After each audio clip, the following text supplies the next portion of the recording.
رمضان کی برکت اور جنات کا سایہ۔ احمد ایک نیک دل مگر غریب آدمی تھا جس کی 5 بیٹیاں تھیں۔ وہ اپنی بیٹیوں سے بے حد محبت کرتا تھا اور ہمیشہ ان کے اچھے مستقبل کے لیے دعا کرتا، مگر پچھلے کچھ مہینوں سے اس کی بڑی بیٹی عالیہ پر ایک عجیب و غریب کیفیت طاری تھی۔ کبھی وہ تنہائی میں سرگوشیاں کرتی، کبھی اچانک چیخنے لگتی اور کبھی اس کی آنکھیں خوفناک حد تک بدل جاتی۔ احمد اور اس کی بیوی نے پہلے تو اسے بیماری سمجھا، مگر جب ڈاکٹروں نے بھی ہاتھ اٹھا دیے تو کسی بزرگ نے کہا اس پر جنات کا سایہ ہے۔ یہ سنتے ہی احمد کی دنیا ہل کر رہ گئی۔ وہ ایک عام سا مزدور تھا جس کے پاس نہ دولت تھی نہ کوئی وسیع علم، مگر اس کے دل میں ایمان کی روشنی تھی۔ عالیہ کی حالت بگڑنے لگی۔ جیسے جیسے رمضان قریب آ رہا تھا، عالیہ کی حالت مزید بگڑنے لگی۔ وہ اکثر چیخ چیخ کر کہتی، مجھے چھوڑ دو، میں یہاں نہیں رہ سکتی۔ کبھی وہ اچانک کسی اندیکھی ہستی سے باتیں کرتی اور کبھی بے ہوش ہو کر گر پڑتی۔ گھر کے افراد بھی خوفزدہ رہنے لگے۔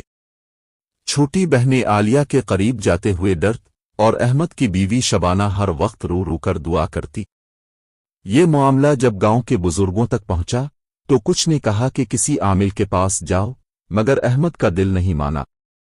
اس نے فیصلہ کیا کہ رمضان میں اللہ سے مدد مانگے گا۔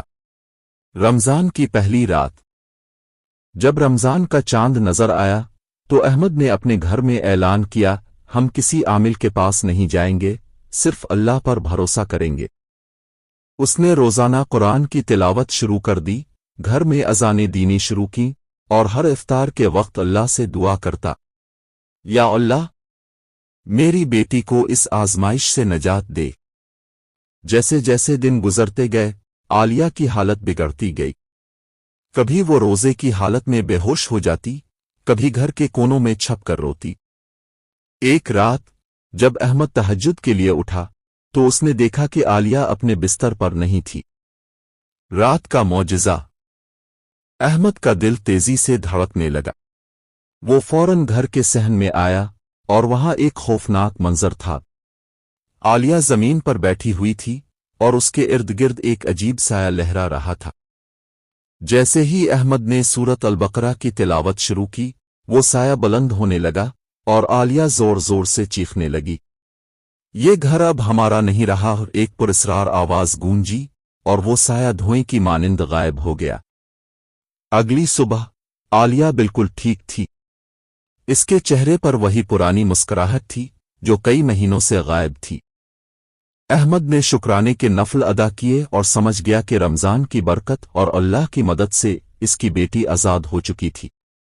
سبق اور پیغام: یہ واقعہ ثابت کرتا ہے کہ اللہ ہر آزمائش کا حل رکھتا ہے، بس ہمیں صبر اور ایمان کی ضرورت ہوتی ہے۔